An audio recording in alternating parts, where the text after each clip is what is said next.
Adiala jail से बानी chairman Tehreek Insaf Imran Khan का खुसूसी पैगाम, जो कि 5 जुलाई 2024 को दिया गया। मैं ला इलाहा इल्लल्लाह का मानने वाला हूँ।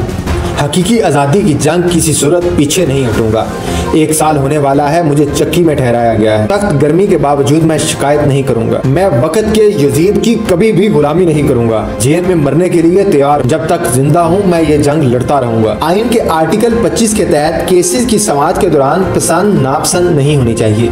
काजी फाइज ईसा का तसब खुलकर सामने आ चुका है। जस्टिस गुलजार के 5 रुकनी बेंच के मुताबिक भी काजी फाइज ईसा हमारे केस नहीं सुन सकते, जबकि हमारे वकला भी बारहा इस अमर पर अपने एतराज़ात उठा चुके हैं। इसके बावजूद हमारे मुकदमात के हर बेंच में चीफ जस्टिस काजी फाइज ईसा की शमूलियत न सिर्फ हमारे आईनी और कानूनी हक के ऐन मुनाफी है, बल्कि इंसाफ की रूह के भी खिलाफ है। जस्टिस काजी फाइज ईसा अगर इस्तीफा नहीं देते तो बेंचेस से अलहदगी इख्तियार कर लें। अगर इस फ्रॉड इलेक्शन की तहकीकात हो जाती हैं तो चीफ इलेक्शन कमिश्नर पर आर्टिकल 6 लग जाएगा। पूरा मुल्क जानता है कि 2024 का इलेक्शन पाकिस्तान की तारीख का सबसे बड़ा फ्रॉड था, लेकिन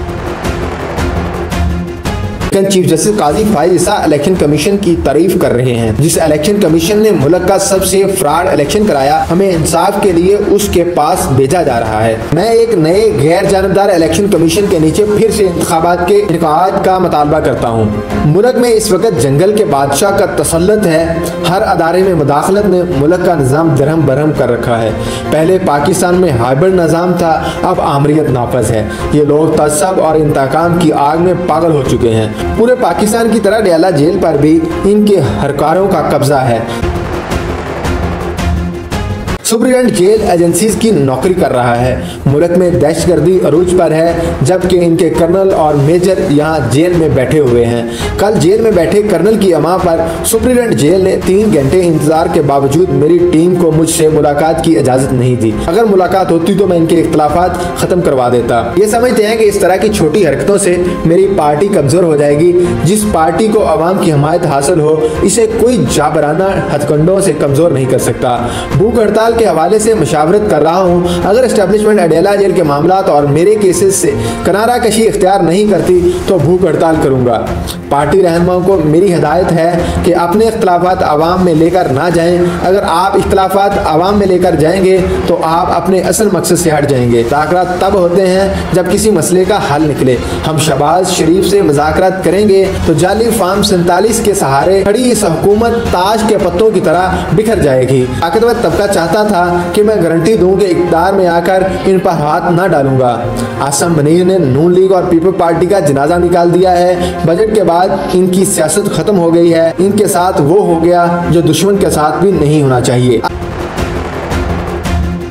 अब सारी दुनिया जानती है कि पाकिस्तान में क्या हो रहा है। ये कांग्रेस और अक़वाम मुत्तहिदा की करारदाद पर मुदाखलत का बयानिया बनाते हैं, जबकि खुद अफगानिस्तान पर हमले के अहमकाना धमकियां देते हैं। अमन व अमान और कौमी मामले पर मुल्क की खातिर तहरीक इंसाफ APC में शिरकत करेगी और जाली हुकूमत का मौक़िफ़ सुनेगी। अज़्म व इस्तेहकाम ऑपरेशन पर हमारे तहफ़्फ़ुज़ात मौजूद हैं। इस ऑपरेशन से मुल्क में अदम इस्तेहकाम मज़ीद बढ़ेगा। जब तक अफगान हुकूमत साथ न दे, तवील बॉर्डर पर यह जंग जीतना मुमकिन नहीं। हमारे दौर में NDS और गनी हुकूमत आपस में मिले थे। मैं इसके बावजूद अफगानिस्तान गया, बातचीत की। आप तालिबान के खिलाफ ऑपरेशन करेंगे, वो भागकर अफगानिस्तान के अंदर चले जाएंगे।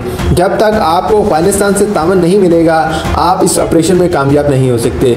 बिलावल भुट्टो और मौजूदा वज़ीर ख़ारजा अफगानिस्तान क्यों नहीं गए? अफगानिस्तान से ताल्लुकात की बहाली हमारी फौरी ज़रूरत है।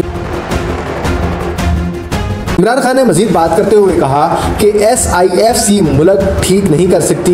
1990 तक पाकिस्तान बड़े सगीर में सबसे आगे था, लेकिन आज सब पाकिस्तान से आगे हैं। हमारा मुल्क म्यांमार की तरफ जा रहा है। पाकिस्तान के अलावा दुनिया म्यांमार ही वो मुल्क है जहां इस वक्त SIFC काम कर रही है, जबकि म्यांमार में इंसानी हकूक की बदतरीन सूरत हाल के बायस वो दुनिया भर में बिल्कुल तनहा और अकेला है। मुल्क में एलीट का बजट आ गया है। महंगाई ने लोगों की कमर तोड़कर रख दी है। बिजली और पेट्रोल बमों ने लोगों के मुंह से नवाला छीन लिया है, जबकि जंगल के बादशाह के मसाइल और तरजीहात का रुख बिल्कुल मुख्तलिफ है। मुल्क के सियासी और माशी मसाइल का हल SIFC नहीं बल्कि साफ शफाफ इंतखाबात में है, क्योंकि सिर्फ अवामी मैंडेट से इक़्तिदार में आने वाली सियासी जमात ही मुल्क को मौजूदा बहरानों से निकाल सकती है।